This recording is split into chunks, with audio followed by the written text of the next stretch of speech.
வணக்கம். இன்னைக்கு வாமனாவில் நாடார் வாக்குகளை இழக்கப் போகும் அண்ணாமலை அப்படின்ற தலைப்பில் தான் இந்த காணொளியில் நாம் பார்க்க போகிறோம். அண்ணாமலையாலும் பாஜக நிர்வாகிகளாலும் பிஜேபி ஆதரவு யூடியூப் சேனல்களாலும் வரும் சட்டமன்ற தேர்தலில் நாடார் வாக்குகள் பறிபோக போகிறது. எப்படி அப்படின்னு சொல்லி கேட்டிங்கன்னா, என்னடா இது 4-5 நாளாக கலெக்டர் சங்கீதாவை அரசியல்வாதி ரேஞ்சுக்கு வம்பு இழுத்து சண்டை போட்டுட்ருக்குறாங்களே, என்ன விஷயம், சீண்டி வம்பு இழுக்கிறாங்களே, அதுலேயும் அண்ணாமலை ஒரு படி மேலே போய் மதுரையிலேயே போய் உட்காந்து அங்கேயே மீடியாவில் கலெக்டரை இந்த தாக்கி பேசுகிறாரே, இதுக்கெல்லாம் உள்ள அர்த்தம் என்ன அப்படின்னு சொல்லிட்டு நான் மண்டையை கசக்கிக்கிட்டேன். அதுக்கான உண்மையான காரணம் இன்னைக்கு காலைல நான் கண்டுபிடிச்சிட்டேன். பாஜகவோட கூட்டணியில் இருக்கக்கூடிய திருமாறன் இவர் ஏதோ இந்த ஃபார்வர்ட் பிளாக் அப்படின்ற மாதிரி ஏதோ ஒரு கட்சி ஒரு அமைப்பு வச்சுருக்காருன்னு நினைக்கிறேன். முக்குளத்தோர் சமுதாயத்தை சேர்ந்த அமைப்புன்னு நினைக்கிறாரு. இவர் இன்னைக்கு காலைல படு கேவலமாக பேசியிருக்கார்.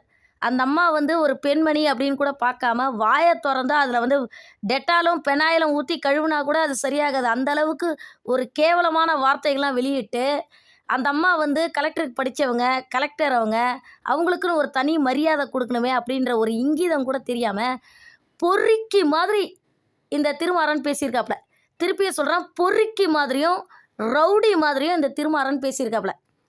அதில் இந்த திருமாறன் என்ன சொல்கிறாப்புல அப்படின்னா, கலெக்டர் எங்கள் ஜாதிக்காரங்களையெல்லாம் ஒருமையில் பேசுகிறாங்க. அப்புறம் பார்த்தீங்கன்னா இவர் ஒருமையில் பேசுகிறாங்கன்னு சொல்லிட்டு இவர் மாவட்டத்து ஆட்சியரை ஒருமையில் பேசுகிறாரு. திருப்பியே சொல்கிறேன், ஒருமையில் பேசுகிறாங்க அப்படின்னு சொல்லிட்டு மாவட்டத்து ஆட்சியரை மரியாதையே இல்லாமல் இவர் தான் ஒருமையில் பேசியிருக்காரு. சரி, மாவட்டத்து ஆட்சியரை வம்பு இழுத்தா கூட பரவாயில்லைங்க, அவருடைய கணவர் அவரே இவர் சம்மந்தமே இல்லாமல் மரியாதை குறைச்சலாக பேசுகிறாரு. அவங்களுடைய குடும்ப விஷயத்தெல்லாம் இழுக்கிறாரு. இதெல்லாம் கொஞ்சம் கூட இங்கிதம் கிடையாது. அதே போல் என்ன சொல்கிறாரு அப்படின்னா, நாங்கள்லாம் அப்புறம் கிளற ஆரம்பித்தோம், அப்புறம் நாங்கள்லாம் களத்தில் இறங்க ஆரம்பித்தோம், நீங்கள் அவ்வளோதான், மாவட்டத்து ஆட்சியர் இந்த இடத்துல இருக்கவே முடியாது அப்படின்ற மாதிரி ரொம்ப ஓவராக சவுண்டு விட்டு இந்த திருமாறன் பேசியிருக்கார். சரி, இதை கூட விடுங்க.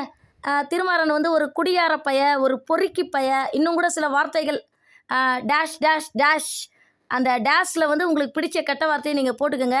ஏன்னா என் வாயிலேருந்து பெருசாக கெட்ட வார்த்தை வராது. அதுவும் பொதுத்தளத்தில் கெட்ட வார்த்தை விடுறது நாகரிகமாக இருக்காது.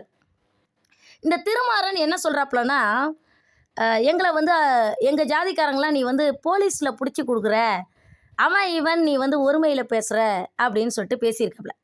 அந்த அம்மா போலீஸ் அரெஸ்ட் தட் ஃபெலோ அப்படின்னு சொல்லிட்டு சொல்கிறாங்கன்னு வச்சுக்கோங்களேன். அந்த இடத்துல ஒவ்வொருத்தருக்கும் அவங்க வாங்களேன் போங்களேன் அப்படின்னு சொல்லிட்டு இந்த ஹரிதாஸ் சொல்லிட்டு கிட்டத்தட்ட 600 நாள் ஓடிச்சு அந்த காலத்தில் ஒரு திரைப்படம். அந்த திரைப்படத்தில் வர்ற மாதிரி வாங்களேன் போங்களேன்னு சொல்லிட்டு பேசிகிட்டு இருப்பாங்களா அவங்க? அல்லது ஒவ்வொருத்தரையும் பிடிச்சி கொடுக்கும்போது அவங்க எந்த ஜாதிக்காரங்க அப்படின்னு சொல்லிட்டு பார்த்துட்ருப்பாங்களா? எந்த ஜாதிக்காரங்களாக இருந்தாலும் அவங்களுடைய கடமையை அவங்க சட்டப்படி கரெக்டாக பண்ணுறாங்க. இவர் என்ன பண்ணுறாரு, எங்கள் ஜாதிக்காரங்களை ஒருமையில் பேசி மரியாதை குறைச்சலாக பேசி அவங்களெல்லாம் நீ போலீஸில் பிடிச்சி கொடுக்குற, அப்புறம் நாங்கள்லாம் இறங்கினோன்னா நீ அவ்வளோதான்ற மாதிரி மரியாதை குறைச்சலாக ஒரு கலெக்டரை பார்த்து பேசுகிறாரு. இந்த இடத்துல திமுகவும் சைலண்ட்டாக இருக்குது. சரி, என்ன காரணத்துக்காக திமுக சைலண்ட்டாக இருக்குது அப்படின்னு சொல்லிட்டு யோசித்து பார்த்தா, கலெக்டர் சங்கீதாவுக்காக திமுக வாயை திறந்து குரல் கொடுத்தா முக்குளத்தோர் ஓட்டு போயிடுமா. திருப்பி சொல்கிறேன், கலெக்டர் சங்கீதாவுக்காக திமுக வாயை திறந்து கலெக்டர் சங்கீதாவுக்கு சப்போர்ட் பண்ணால் முக்குளத்தோர் ஆதரவு ஓட்டு போயிடுமா. அதனால் திமுக சைலண்ட்டாக இருக்குது. இப்போ இந்த இடத்துல ஒரு முக்கியமான பாயிண்ட்டை நான் பதிவு பண்ண விரும்புகிறேன். மாண்புமிகு மதுரை மாவட்டத்து ஆட்சியர் கலெக்டர் அவர்கள், சங்கீதா அவர்கள்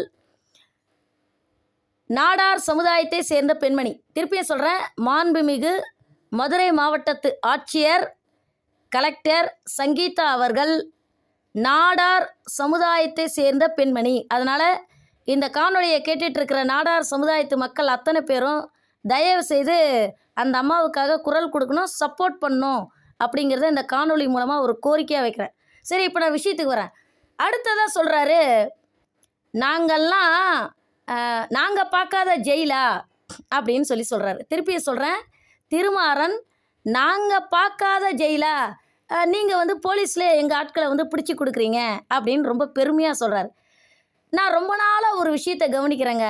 சமீபத்தில் கூட அதே மதுரை மாவட்டத்தை சேர்ந்த ஒரு அமைச்சர், முன்னாள் அதிமுக அமைச்சர், நான் பேரை சொல்ல விரும்பல, அவர் யாராக இருப்பாருன்னு நீங்களா தெரிஞ்சுக்குங்க. ஏன்னா எனக்கு வந்து அவருடைய பேரை சொல்கிறதுல விருப்பம் இல்லை. அவர் ஜெயிலே எங்களுக்காக தான் கட்டி வச்சுருக்காங்க அப்படின்னு சொல்லியிருக்காரு. திருப்பியும் சொல்கிறேன், முன்னாள் அதிமுக அமைச்சர், முக்குளத்தோர் சமுதாயத்தை சேர்ந்தவர், அநேகமாக அவரும் கல்லர் தான் நினைக்கிறேன். அவர் என்ன சொல்கிறாருன்னா, ஜெயில் கட்டினதே எங்களுக்காக தான் அப்படின்னு சொல்லிட்டு ரொம்ப பெருமையாக சொல்லியிருக்கார். அதே போல் தான் இன்றைக்கி திருமாறன் அதாவது பிஜேபி அலையன்ஸில் இருக்கக்கூடிய திருமாறன் ஃபார்வர்ட் பிளாக் அப்படின்னு சொல்லிட்டு ஒரு கட்சியோ அல்லது அமைப்போ ஏதோ வச்சுருக்காப்புல. இந்த திருமாறன் என்ன சொல்கிறாப்புல அப்படின்னா, நாங்கள் பார்க்காத ஜெயிலா அப்படின்னு சொல்லிட்டு ஒரு நக்கல் சிரிப்பாக சொல்கிறாப்புல. ரொம்ப நாளாக நான் இதை வந்து வாட்ச் பண்ணிட்டு வரேன். இப்போ இந்த இடத்துல நான் என்ன சொல்ல போகிறேன் அப்படின்னா, குறிப்பாக முக்குளத்தோர் சமுதாயத்தை பார்த்து நான் ஒரு முக்கியமான செய்தியை இந்த காணொளியில் பதிவிட விரும்புகிறேன். ரொம்ப நாளாக ஜெயில் கட்டினதே எங்களுக்காக தான், நாங்கள் வந்து குற்றப்பரம்பரை, நாங்கள் பார்க்காத ஜெயிலா அப்படின்னு சொல்லிட்டு நீங்கள் ரொம்ப நாளாக டயலாக் அடிச்சிட்டு இருக்கிறீங்க. நான் எந்த ஜாதிக்கு விரோதி கிடையாதுங்க. அனைத்து சமுதாய மக்கள்கிட்டையும் வந்து ரொம்ப அன்போடு பழகக்கூடிய ஒரு பெண்மணி நான் என்ன சொல்ல விரும்புகிறேன் அப்படின்னா, கிருஷ்ண பரமாத்மா பிறந்ததே ஜெயிலில் தான். திருப்பி சொல்கிறேன், கிருஷ்ண பரமாத்மா பிறந்ததே ஜெயிலில் தான். சிசுபாலனுக்கும் கிருஷ்ண பரமாத்மாவுக்கும் இடையில் ஒரு மிகப்பெரிய ஒரு உரையாடல் போகுது. அந்த இடத்துல கிருஷ்ண பகவான் பேசலை, ஆனால் சிசுபாலன் தான் தொடர்ந்து கிருஷ்ண பகவானை திட்டிகிட்டு இருக்கிறான். 100 தடவை வந்து கிருஷ்ண பகவான் வந்து சிசுபாலனை மன்னிக்கணும் அப்படின்னு சொல்லிட்டு வாக்குறுதி கொடுத்துருக்குறாரு. அப்போ சிசுபாலன் வந்து கிருஷ்ண பகவானை தொடர்ந்து கண்ணா பின்னான்னு வார்த்தைகளை போட்டு மரியாதை குறைச்சலாக திட்டிகிட்டு இருக்கிறான். அந்த இடத்துல கிருஷ்ணனை பார்க்குறதுக்கே ரொம்ப பரிதாபமாக இருக்கும். சிசுபாலன் என்ன சொல்கிறான் அப்படின்னா, இவன் பிறக்கும்போதே காராகிரகத்தில் பிறந்தவன் அப்படின்னு சொல்லிட்டு கிருஷ்ண பகவானை பார்த்து சொல்கிறான். திருப்பியும் சொல்கிறேன், சிசுபாலன் கிருஷ்ண பகவானை பார்த்து என்ன சொல்கிறான் அப்படின்னா, இவன் பிறக்கும்போதே காராகிரகத்தில் பிறந்தவன் அப்படின்னு சொல்கிறான். அதாவது பிறவியிலேயே இவன் ஒரு குற்றவாளி, பிறந்ததே ஜெயில் தான் அப்படின்றான். காராகிரகம் அப்படின்றது சமஸ்கிருத வார்த்தை, அது தமிழில் வந்து சிறை. அதாவது முக்குளத்தோர் சமுதாய மக்களுக்கு நான் என்ன சொல்ல விரும்புகிறேன் அப்படின்னா, நான் அனைத்து மக்களுக்கும் சொல்ல விரும்பலை. அதாவது முக்குளத்தோர் சமுதாயத்தை சேர்ந்த அனைத்து பேருக்கு நான் வந்து இதை சொல்ல விரும்பலை. அதாவது அதுலேயும் நல்லவங்க தன்னடக்கமானவங்களாம் இருக்கிறீங்க, உங்களுக்கெல்லாம் நான் சொல்ல விரும்பலை. இந்த ஜாதியை வச்சு பெருமை பேசி தற்பெருமை பேசி அதை வச்சு அரசியல் பண்ணி குளிர் காயிறாங்களே ரொம்ப கேவலமான முறையில், இந்த திருமாறன் மாதிரி ஆளுங்களுக்கு தான் நான் சொல்ல விரும்புகிறேன். நீங்களாவது குரூப் சேர்ந்துக்கிட்டு அருவாளை தூக்கிக்கிட்டு நீங்கள் வந்து சிறைக்கு போவீங்க, அதை வந்து ஒரு பெருமையாக சொல்வீங்க. நாங்களாம் சிறைக்கு போகிறத ஒரு என்ன சொல்கிறது, ஒரு கேவலமாக நினைக்கிறோன்னு வச்சுக்கோங்களேன். ஏன்னா காவல்துறை எடுத்துக்கிட்டிங்க அப்படின்னா, எங்கள் கோனார் ஜாதியை பற்றி சொன்னாலே காவல்துறையே எங்கள் ஜாதியை வந்து ரொம்ப பெருமையாக பாராட்டுவாங்க. நீங்கள் வந்து மண்டையை உடச்சிக்கிற ஜாதி கிடையாது, நீங்கள் வந்து நல்ல சமுதாயத்தை சேர்ந்தவங்க அப்படின்னு அவங்க சொல்லுவாங்க. அதே போல் இப்போ நான் கூட வந்து சொல்லலாம், பிறக்கும்போதே கிருஷ்ணன் வந்து சிறையில் தான் பிறந்தார், அப்படிப்பட்ட ஜாதியில் பிறந்தவ தான் நான் சொன்னால் அதுக்கு பேர் பெருமை கிடையாது, அது ரொம்ப அசிங்கம். கிருஷ்ண பகவான் பிறவியிலேயே வந்து பார்த்திங்கன்னா சிறையில் பிறந்தாருன்னு சொல்கிறத கோனார் சமுதாயத்தை சேர்ந்த நாங்கள் வந்து தற்பெருமையாக சொல்லிக்க விரும்பலை. அப்படி சொன்னால் அது எங்களுக்கு ரொம்ப கேவலம், ரொம்ப அசிங்கம்.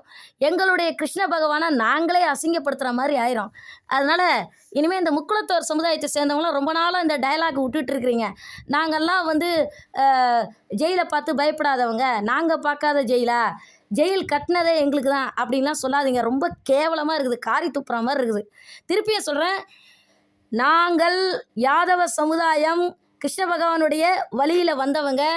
கிருஷ்ண பகவான் பிறந்ததே சிறையில் தான். நாங்கள் அதை தற்பெருமையாக சொல்லிக்க விரும்பலை. அப்படி தற்பெருமையாக சொல்லிக்கிட்டால் அது எங்களுக்கு ரொம்ப அசிங்கம். சில பேர் சொல்லலாம், கிருஷ்ண பகவானோட அப்பா வந்து வசுதேவர், அதனால் தேவர் அப்படின்றதுனால ஒருவேளை வந்து அவங்க அப்பா வந்து தேவராக இருக்கலாம் அப்படின்லாம் முட்டாள்தனமாக சில பேர் சொல்லிகிட்டு இருக்கிறாங்க. தேவர் அப்படின்றது ஒரு பட்டம். வசுதேவர் குந்தி தேவியோட கூட பிறந்த அண்ணன். திருப்பியும் சொல்கிறேன், வசுதேவர் குந்தியோட கூட பிறந்த அண்ணன் அவர். அதனால் அவர் வந்து யாதவ சமுதாயத்தை சேர்ந்தவர்.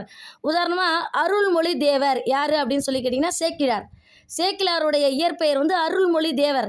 ஆனால் அவருடைய சமூகம் என்ன அப்படின்னு சொல்லி கேட்டிங்கன்னா முதலியார் சமூகம். அந்த அடிப்படையில் பார்க்கும்போது நாங்கள் வந்து பிறந்ததே ஜெயில் தான், நாங்கள் பார்க்காத ஜெயிலா, ஜெயில் கட்டினதே எங்களுக்கு தான் அப்படின்னு சொல்கிறதெல்லாம் ரொம்ப கேவலமாக இருக்குது அப்படின்றத திருமாறன்கிட்ட நான் சொல்லிக்க விரும்புகிறேன். அதே போல் இன்னொரு முக்கியமான தகவலை கொடுக்க விரும்புகிறேன். செல்வி ஜெயலலிதாவை எடுத்துக்கிட்டிங்க அப்படின்னா முத்துராமலிங்க தேவருக்கு வந்து தங்கத்தில் கவசம் போடுவாங்க. எதுக்காக அப்படின்னா தென் மாவட்டத்தில் வந்து முக்குளத்தோர் சமுதாய ஓட்டுக்களை வந்து அறுவடை பண்ணுறதுக்காக அவங்க வந்து முத்துராமலிங்க தேவருக்கு தங்கத்தில் கவசம் போட்டிருக்காங்க. அதே ஜெயலலிதா நாடார் சமுதாயத்து மக்களுக்கு வந்து ரொம்ப மரியாதை கொடுத்துருக்குறாங்க. உதாரணமாக 2011 12 எனக்கு ஞாபகம் இல்லை, 2012 தான் நினைக்கிறேன் நான். சமச்சீர் கல்வி, அந்த சமச்சீர் கல்வியை கருணாநிதி கொண்டு வந்தார்.